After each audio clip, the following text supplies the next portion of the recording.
Welcome to another edition of the magazine. Today we have a great show for you today. We have Ray Canastra and Richie Canastra from BASE, Buyers and Sellers Exchange, and they're going to tell us a lot about the fishing industry and how they came to be in the city of New Bedford. Welcome. Thank you. Thank you, Charlie. So tell us the beginning of BASE. The beginning of BASE, well, I guess it has to start off with me going fishing. I guess it goes back then.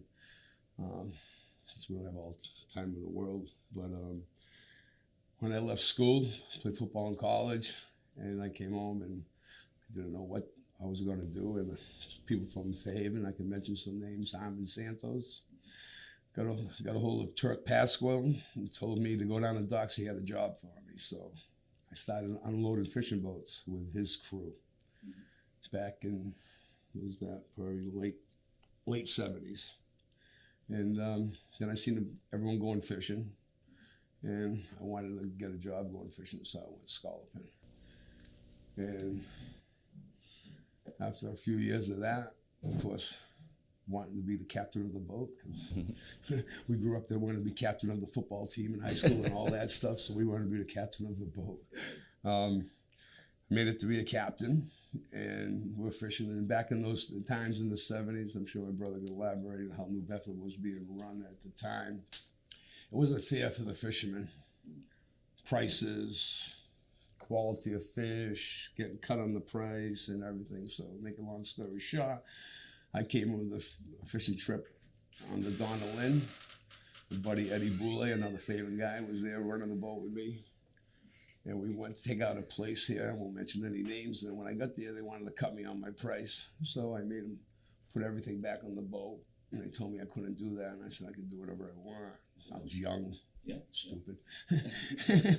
And we put everything back in the boat. And I was in the middle of the harbor. And we had those those phones that you plugged in the car wash, they call them, right? The old fad. I had one of those, so what do I do now? So I started calling people in New Bedford, and I sold my scalps to one guy, my fish to another guy, and so forth. Before you knew, I got top dollar for everything, and I sold to 5 different guys, and I said, I could do this.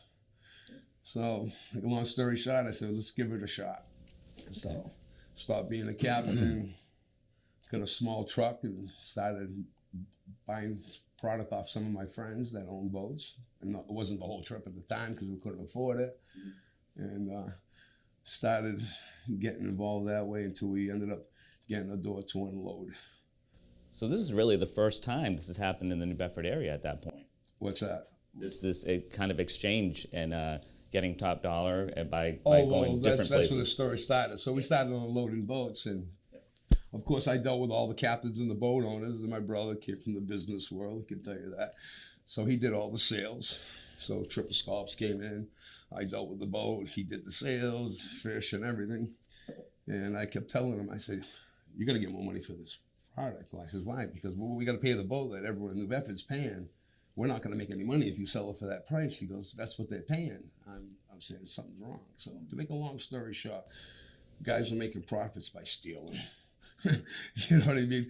You know, there was a lot of fish going around at the time, and they made their profits different ways. So for us to stay in business, we'd have to do what they did, keep it going, or we'd have to think of something different. Along with another person from Fairhaven that graduated from me, Kenny Melanson in Northern Wind, him and his partner, Mike Fernandez, we came up with the idea to start an auction. Okay. At that time, I was in, everyone probably remember I was in the snack food business, which I had a truck, and then I bought the wholesalership for Bachman out of Rhode Island, where I had 17 trucks on the road. And, you know, Ray told me about what his plans were, and at that time, we were going through a lot of, the competition was tough, meaning that I had to run against PepsiCo Company, which was Frito-Lay.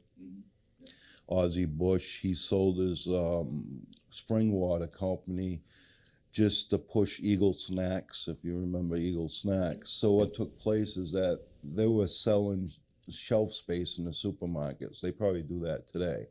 Meaning if you had a 4-foot section in Stop and Shop, it cost you $100 a foot per year per store to have that shelf space. Okay. And of course, PepsiCo and Aussie Bush, they were they were giving that money to the supermarkets. They started that. And, you know, when you go inside of a supermarket, people don't realize you get paid premium dollar for eye level, first position, second position. And it got down to the point, remember Almac supermarkets? Yes.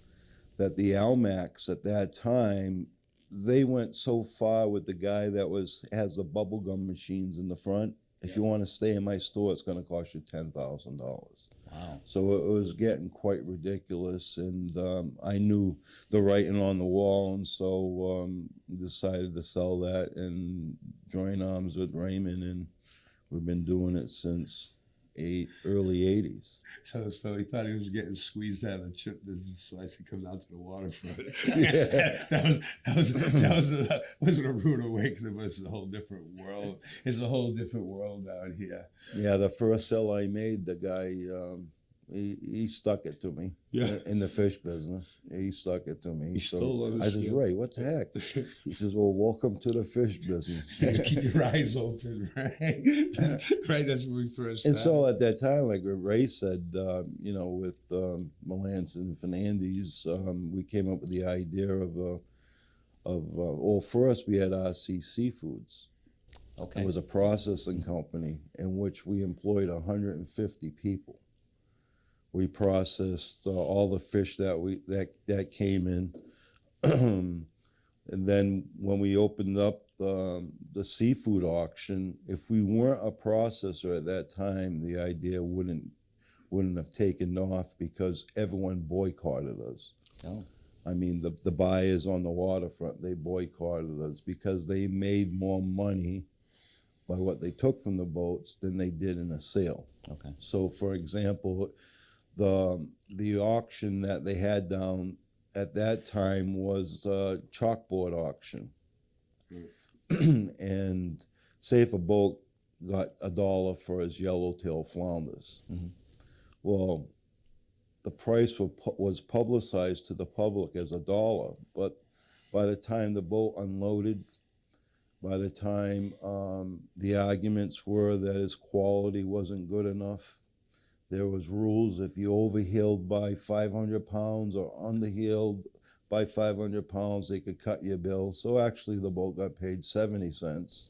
Oh. So they were 30 cents above everyone before they even made a sale. Right. So that's what the games were being played. And a lot of the boats, you know, they didn't care about quality then because every time they came in, they got cut no matter what. Right. Right. So with the idea of the scallop of the fish auction is that we had to tell the boats your quality's got to be there because the buyers get to see it before they buy the product, and it's buyer beware. You know, if you don't come down and inspect it, you know, it's your problem. You know, you can't come back on to us saying, well, the fish wasn't that good. Well, you didn't look at it. Right. Mm-hmm. So to get back to the beginning part, so we decided we'd want to do something business different to help the boats, because if you ask me, if they say, what do you do? What am I? I'm a fisherman. I was a fisherman in heart.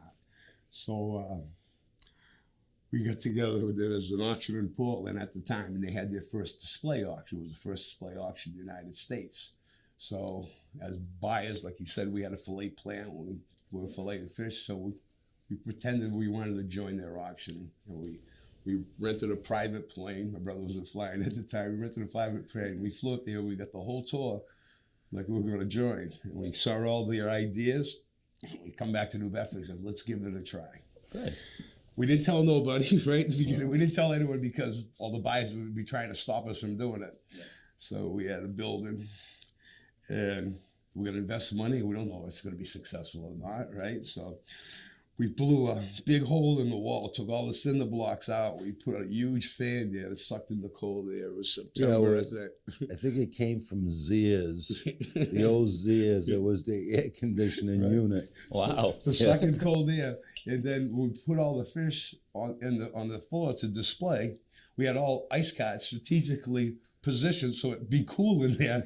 So we didn't know we were going to spend a lot of money. Luckily, that was in September. So it was getting cool.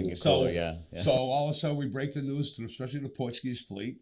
And the time we realized in Portugal, they always had display auctions, so they always won. I remember we opened up 3 days. If I slept an hour, we were unloading boats around the clock. Around the clock, we looked at each other. Time to put a refrigeration unit in this building. I think it's going to work. But at the time, there was a lot of fish there. Yeah, the first auction, we had like 400,000 pounds of yellowtail flounder, and we're like, whoa. With all the buyers boycotting us because they didn't want to join the auction. So we started buying stuff. We started free, so we had to protect the auction. And So we bought through the other company, RC Seafoods, to protect the boats. to protect the boats, and we filleted fish, and So it went out to buyers that I wouldn't even let them borrow $1 off of me, but we had no choice. So this is a funny story at the beginning. So the buyers boycotted us.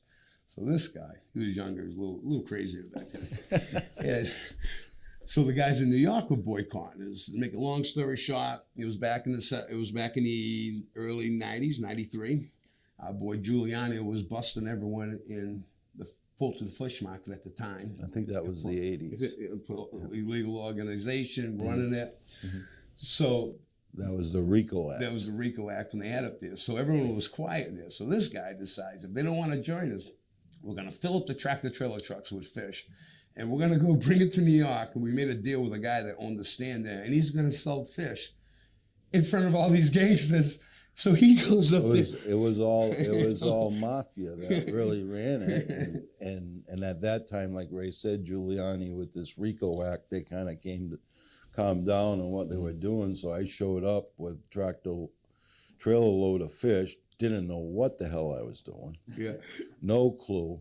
Selling fish out in Brooklyn, New York. Lower Manhattan, yeah. The buyers, all the people there saying, you're an unloader, you don't belong here. I said, well, if you don't want to join our auction in New Bedford, I'll bring the auction to your customers. Right. Wow. So all of a sudden, one buyer in New Bedford, Tony D. Mello, Tony D. They call him. And he said the famous word, get out of the way, I'm joining the display. So when someone like Tony D says that, he's a big fish buyer, everyone else joined it because they were going to let him buy the fish, right? Right. Let us have all the customers because we didn't want them all. But even at the same time, a lot of these so-called buyers were learning that, well, we better start joining because RC Seafoods taking all our customers. Which we didn't want. We didn't want that. Right. But we actually had to.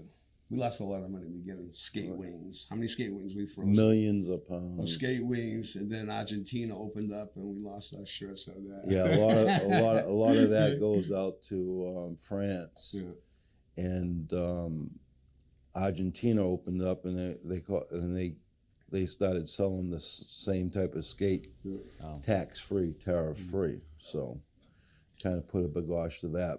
And I spent time in Belgium trying to sell the skate wings, and so we opened with that display auction. When I was in Belgium, we met this company out of Iceland. RSF was the name, and they had software in which they have a display auction in Iceland. Okay. So when we started this auction, all we had was, I was the auctioneer. Give me $1, $1.05, just like the Portuguese feasts in North Fairhaven. Yeah. I was That's why he's good at it. You're paid for that. I was the auctioneer, and we had the buyers in the room with the sellers, which were the fishing vessels, which wasn't a good mix. Yeah. Because they always had their hatred for each other or dislikes about each other because of what happened in the past. And he was the auctioneer. I was the bouncer. yeah, it was a lot of fights going on back then. It was exciting times. And by the way, we put together that software when we first started in like 36 hours, 48 hours. And it happened to be that the chalkboard auction in New Bedford closed right down. Right. So there was no auction at that time for New Bedford, and that's what gave us the opportunity to coming in with the display auction. Okay. Right, because they had the auction up the street, which was called the Yellowbird auction. As we said, we had a fillet room, so we needed fish. So we wanted to join that auction, and they wouldn't let 2 young kids join the old boys club there. So we had to have someone buy from us there. So that sort of upset us to make us want to start an auction. Sure. Right, so. Gave you the inspiration. Well, when you're 30 years old, you think of things, right? Oh, yeah. But what happened was, like, if you could picture in the old days, you had the waterfront here and everyone's unloaded. Say you had 5, 6 major unloaders, right? And they would sell to all the processors. But so those 5 guys were actually setting the price. Not the processors, the guys on the docks. They talked to each other, they set the price. So everyone, if they know you raise a nickel, you steal a boat from one guy, you lie, that's how it all worked. Okay, all right. When we started the auction, we gave every buyer in this country, and buyers that are not in this country, access to our fishing fleet in New Bedford. Wow. You know what I mean? You don't have to own waterfront property to buy directly off a New Bedford boat or any boat that visits us from out of town. So so now the market drives the price, not a few individuals saying this is what we're paying the boats today. Mm-hmm. And we hit as high, what's that record that we hit? $32.60 per pound for U10 scallops. Those are the scallops. They're less than 10 per pound. They're about this big. Oh, wow. So $32.60 was the high so far this year for the U10s. Yeah, we call them gaffers. Yeah, a big gaffer here. So the market drives the price. So it gives everyone opportunity. We have buyers, I don't know how far, Seattle, Washington, Florida. Across the country. We don't do overseas. We've been approached, but there's so much into the packaging and transportation that, we deny that and, let the local guys. Plus our guys sell overseas. Oh, okay. Yeah. Right. So. But we've been approached a few times and we don't want any part of it. Yeah. But at the same time, you can tell them the story when they try to blow us up. So the old auction, we had a fisherman and the buyers in the room at the same time. That was colorful. And so we decided we're going to come up with a system because the internet was secure. It wasn't secure at the time.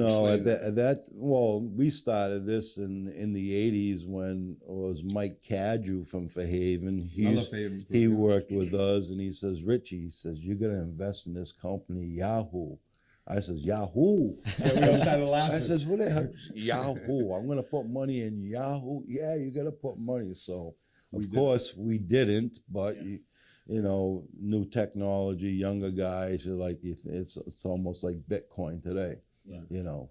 So we decided we separate the buyers from the auction. So the sellers are the captains of the boat owners are here selling, and now the buyers are in their offices buying through the internet. Okay. So there's separation.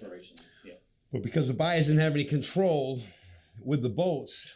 They could look at each other. They had relationships, so it was always back deals going down there. So this stopped all the back deals because we separated them. They didn't like that at all. So, make another long story short, we're living on Bridge Street. Him and I own the apartment house in Bridge Street, and I get the fire alarms went off here. They get the call to my house.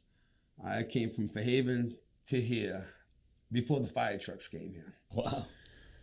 At the time, we were getting threatened phone calls at the house and all that stuff, so nothing scared me.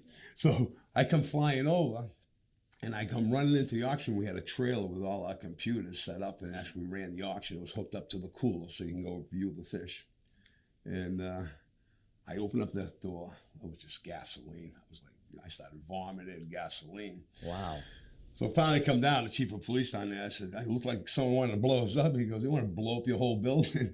So what happened was someone came over with a big jug, I don't know how much it was, full of gasoline with a wick on it, put it underneath the trailer.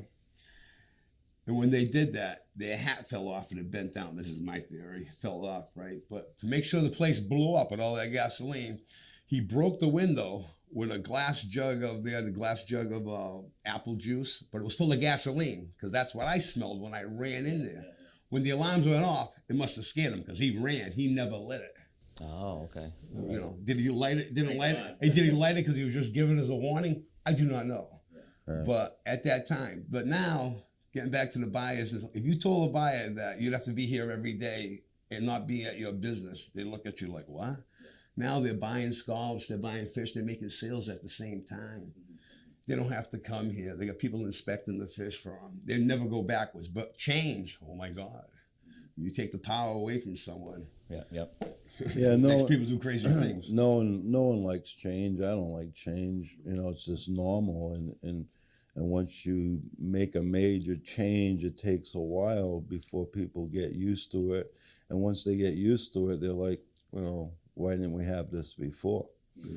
When I was speaking before about going to Belgium to sell the skate wings at the International Seafood Show, there was a company there from Iceland that was selling software. And so we met with those people, and then right from Belgium, I flew right into Iceland and spent 30 days there updating the software that they had to our American way of selling. And then we brought that software package back to the auction, and that's when it separated the buyer and the seller. Having them both together was not good. Yeah. So the fishermen will be at the auction, and the buyers would be in their office. They get to come down in the morning prior to the auction, in which they inspect the fish. And then they go to their office, and it's just the fishermen here. By separating them, it made a year's leap of production for the industry itself. And you didn't have to be a bouncer. No. Nowadays things are so smooth. So you talked about change. Has there been any changes since the pandemic? No, the pandemic, at first everyone was more or less cautious of what was going on with the scallops and the fish. The restaurant business, which is the food service business, did crash, only because the restaurants weren't open. But retail in the supermarkets, they gained 200-300% in business, so it kind of evened itself out. That makes sense. The boats did fish during this pandemic. We had protocols here, and the boats had protocols of what they had to do in order to, keep safe. And we got through it all. We didn't close down. We're an essential business, and thank God we're here today without masks on. Yes, we have come a long way here. You talked a lot, and thank you very much for all that great history also, but you both also do a lot of really great things for our community. You're involved in a lot of great organizations. Can you just speak on that a little bit? Well, not really. It's people say I'm a fisherman, I'm a lucky fisherman. I'm a fisherman that's been blessed, so to give back, something that we were taught to do, that we should do, our affiliation with Our Lady of Angels, I remember going on my first fishing trip on the Poseidon out of Fairhaven. Bobby Brittle, right? Johnny Isaacson ran the boat. They gave me my first job, 2 other Fairhaven guys. And it was middle of February, and that boat was creaking and cranking and all over the place, and that's who I pray to, Blessed Mother. So if you see the statue that the club, we got it all restored. Yes. Right, which was good, and it was like something we thought of, that we saw it for different reasons and needed it. I said, it's time to do it. We brought the idea to the club. The last time it was restored, my father brought her in the rolling tire truck and to Providence, Rhode Island, to get her restored back in the late 60s, early 70s. So we figured it needed it done. I brought the idea to the club. And of course, I don't have to mention names, those same guys at the club that do everything, they jumped right in, and the project went forward. Yeah. And we got someone to pan, and she's beautiful. You know what I mean? And people see the statue up there, and everyone sees the Blessed Mother, but people and you're one of them, right? Yeah. We look up there, we see the statue, but she's here in our heart when we see her. So that feast, which I remember the old timers saying, when we go, this feast is going to be over. It's going to be over. And I go to the feast now, and I see the young kids there working at the Malasadas booth and working at this stand and doing everything they do, and they're all enjoying themselves. I look at my Father in heaven, and I say, I thought you said this place is going to be over. The place is elbow to elbow of people. And it's for the people, you know the guys that they're there every year, and they're so excited to go do it this year because they didn't do it last year. So Well, that's the whole thing of it, is that what people are missing is community, being together where you can work and have fun and doing something good for others. I was 17 when my dad couldn't carry anymore, and he asked me to take over. I said, okay. And I remember Mr. Pyers, he says, you're the young guy, so you're going to be in charge. You're going to have to take this over when we're old guys are gone. And this year will be 42 years I've been carrying this statue. And I made the promise when I stopped fishing, little I know I was ever going to go back, that I was going to start, because it's a promise. You make a promise, you make a promise. So I think this year makes 32 years for me. But as far as service that we do to the community, we don't mention it. I'm a pilot. We have a plane.